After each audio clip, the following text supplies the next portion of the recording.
My life is low-key a mess. Come and move out of my house with me in this episode of Millennial Life Crisis Part 2.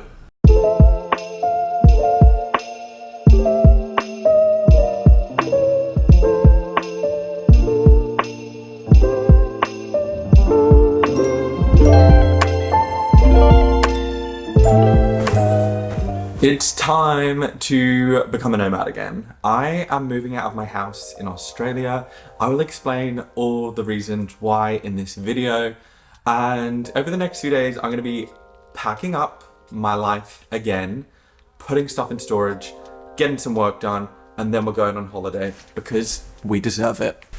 But first things first, we need to earn some money. So I have some work to do, and that work is called YouTube. I've been on an absolute mission this week to get so much content done because I'm going to Europe and the Middle East for 7 weeks, maybe longer.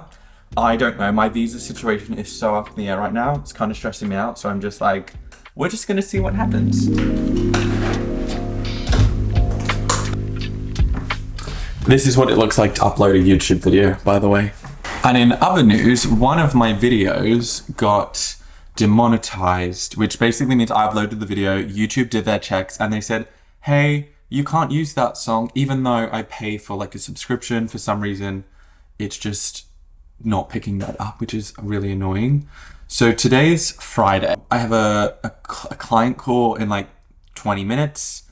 I need to do this, I need to re-upload this video, and I need to have breakfast. And I need to pack up my life. Like, what the hell?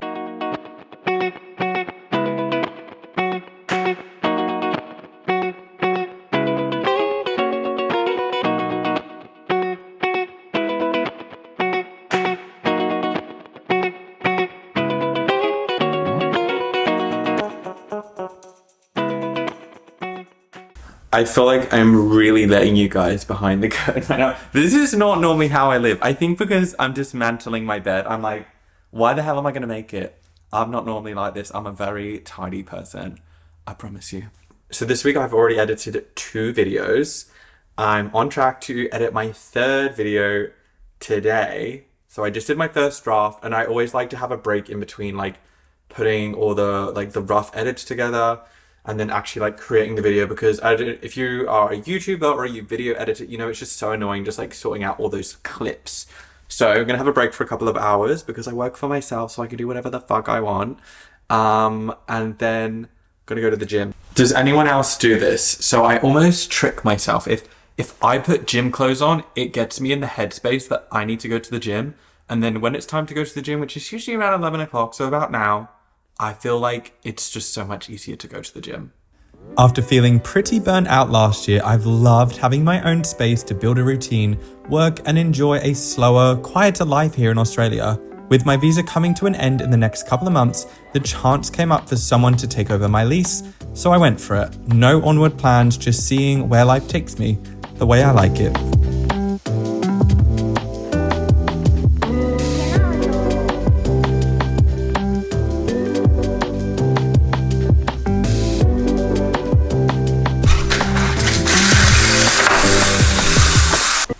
It is such a moody day today. Oh my goodness. I have so much to do.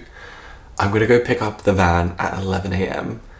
and it's currently 7 a.m. so I think we need to get coffee first.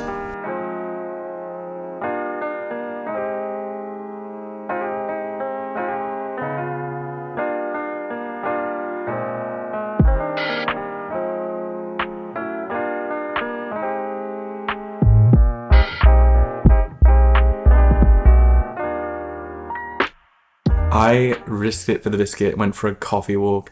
I will miss going for my morning coffee walks so much. It's just like such a big part of my routine. Every morning for the last year, I've bought a coffee, walked down the beach, and it even started raining. But I was like, do you know what? I don't care, because this is like the last coffee walk of the season. Not the season, but like whilst I'm living here. I don't even know where to start. So I basically need to get the big stuff, fold that all down, take it apart, and then I'm gonna move that to storage. Morning is gonna be storing things. Afternoon is gonna be cleaning. The evening is gonna be relaxing.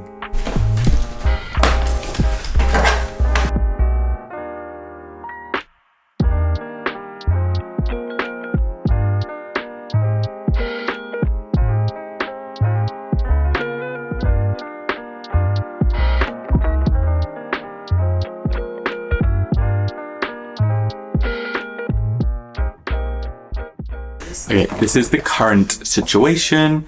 It is low-key stressing me out, but I feel like I'm getting somewhere. Okay, so I've kind of cleared everything over there that I want to put in storage, and now I need to do the big bad boy, which I don't even remember like how I put this up, let alone how I'm going to take it down. I just dropped a charger on my foot. I love moving. I love moving.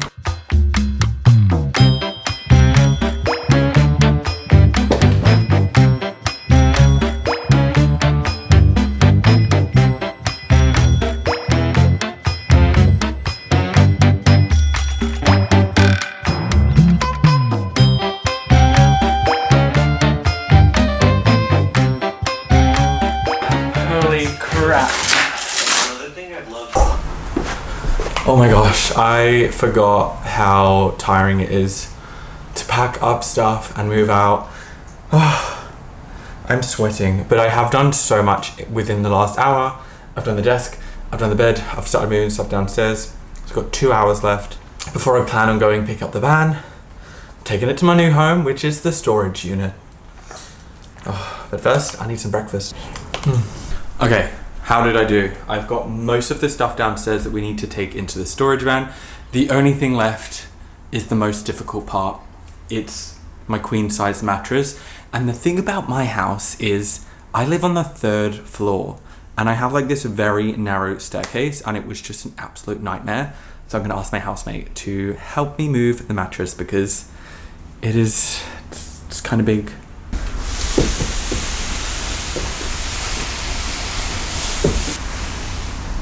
Right, I think that's as far as I can go with that one. I'm gonna wait for help.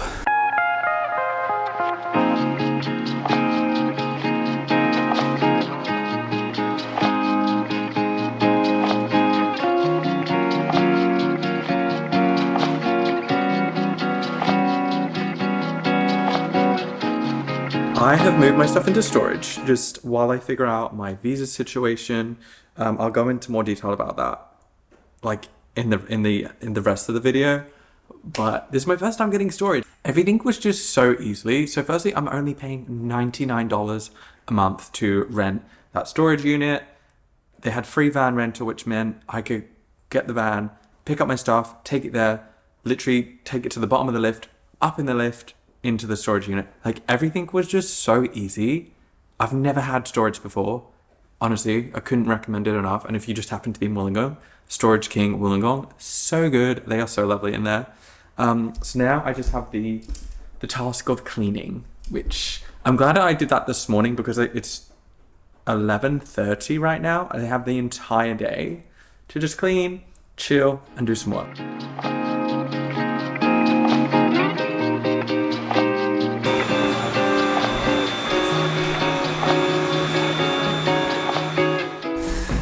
This is my temporary bed for the night because the van rent, I'm moving out tomorrow, which is Sunday, and the storage place doesn't let you hire the van on Sundays, which meant that I had to move all my stuff into storage on the Saturday.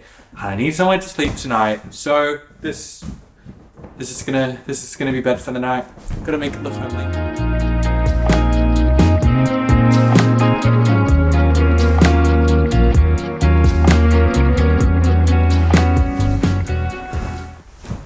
Oh, I think I'm ready for bed already. I'm so tired. Oh my goodness. It's always daunting to leave a familiar place, but one saying that helps me in times like this is remembering that life is a storybook. When one chapter closes, another begins. And while I'm sad to be leaving this dreamy house, I'm also excited to see what's next. My options were either stay here and hope for a visa invite in the next month, with the risk of having to move out in a couple of months anyway, or embrace the nomadic life, wait on the visa, and spend more time back in Europe.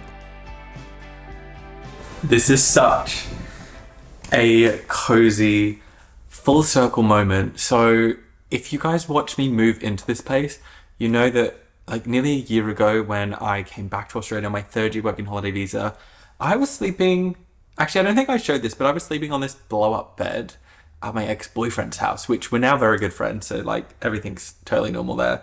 But, oh, I got a bump. That's weird. Ew, I've got a lump. That feels Ew. That's really gross. You won't be able to see this on camera, but I just have like, it feels like a thingy of fluid in my leg. Anyway, I'm actually so tired, so I have just been watching Below Deck here because I can't be bothered to clean anymore. So then tomorrow I can just do some work and be done with this place and move out. Good morning, friends. Today is the day I move out of my house that I've lived in for nearly a year. I've lived here like 9-10 months, I think. I think when you'll be seeing this video, I moved in last November, and I've definitely been going through the motions of like, is this the right decision? Is it not? But I think it's 100% the right decision. My visa situation is just so up in the air, and my current visa ends in a couple of months. So it's really not ideal. I had a really bad sleep.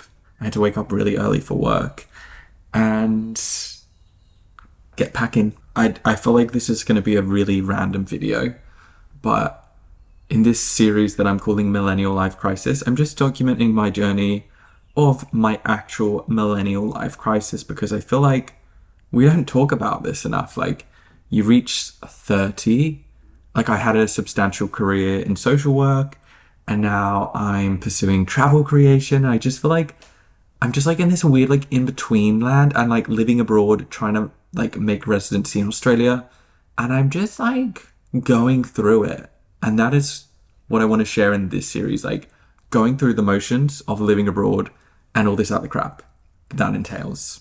Sometimes in my head I still feel like I'm 25, and then I think I'm like, no, Dan, you turned 30 last year and now you're 31. So I'm kind of out of Peter Pan mode and entering like, do what you want, but be sensible for your future at the same time, because we can do both. We can do both on this channel. After packing up my life into storage, I had a week spare in between some plans, so I decided to go to the Cook Islands, which is around 5 to 7 hours flight from Sydney. They do direct flights with Jetstar, and I had the most incredible time. I didn't take my laptop, there was no digital nomading. I just had a week full of bliss, adventure, reading, exploring, swimming, snorkeling. It was honestly incredible, and I think the Cook Islands has been one of my favorite countries I've ever traveled to. That brings me to being back in Australia. It's currently August right now, the end of August. I'm actually going back to England in a few days' time, which is really exciting, and something even more exciting happened, which I'll get onto in a second. I feel like me making these videos, I don't really know where they're gonna go, what they're gonna look like.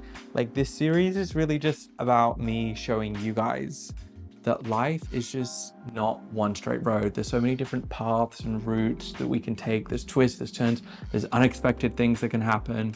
And I feel like the biggest thing that I learned last week in Rarotonga, because the internet was limited, so I did a lot of journaling and reflecting, and I was just like, hey, you just got to enjoy the journey, regardless if it's going good or it's not going good. Like, you're going to learn something. And another thing that I learned is, as a recently turned 31-year-old, I really do just feel like life is only just starting now. And I don't know why I suddenly feel like this after turning 30. I feel like I started to feel like this last year, and this year even more. I've been like, I feel like the 20s just was like, make loads of mistakes, don't think about everything too seriously. And now the 30s is kind of like, I kind of see where I'm going, what I want to do. At the start of this video a couple of weeks ago, I was feeling very uncertain about my visa, my residency in Australia, because my current visa ends in a couple of months.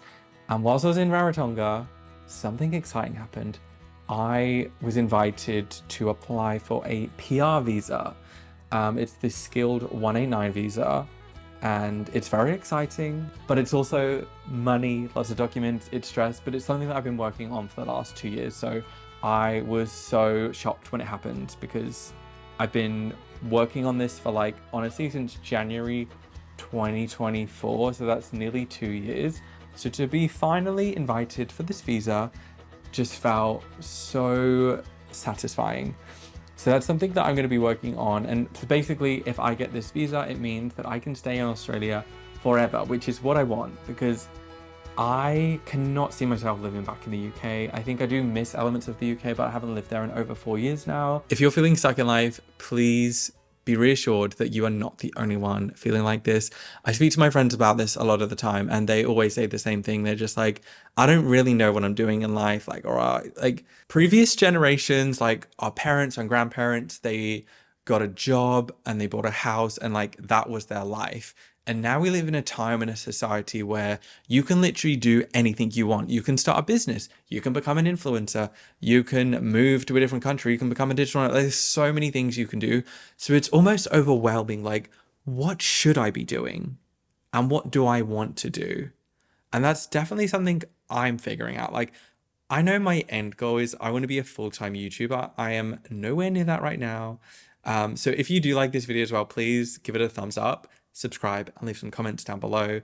And yeah, I feel like this is just a documentation video of like my closing chapter in Wollongong, and also just like a closure of 3 years in Australia, which is kind of mental because I remember the first time I came here back in 2020. I didn't actually like it. Also, I'm just wearing this because I'm going on a little date night tonight in Sydney. I'm currently staying with my partner, and he has cool clothes, so I've decided to steal them. But what's coming up on the channel, I've still got New Zealand videos to post, and then we are going to be posting the Cook Islands videos. I'm going to Europe for 7 weeks and the Middle East, which is going to be really fun. So stick around because I've got lots to share. And if you want more regular content, go over to my Instagram because I'm a lot more consistent over there. YouTube videos, they just take up a lot of my time, and I'm trying to aim to post like 3 to 4 times a month. So thanks for watching this chaotic episode in my millennial life crisis, part 2. See you next time.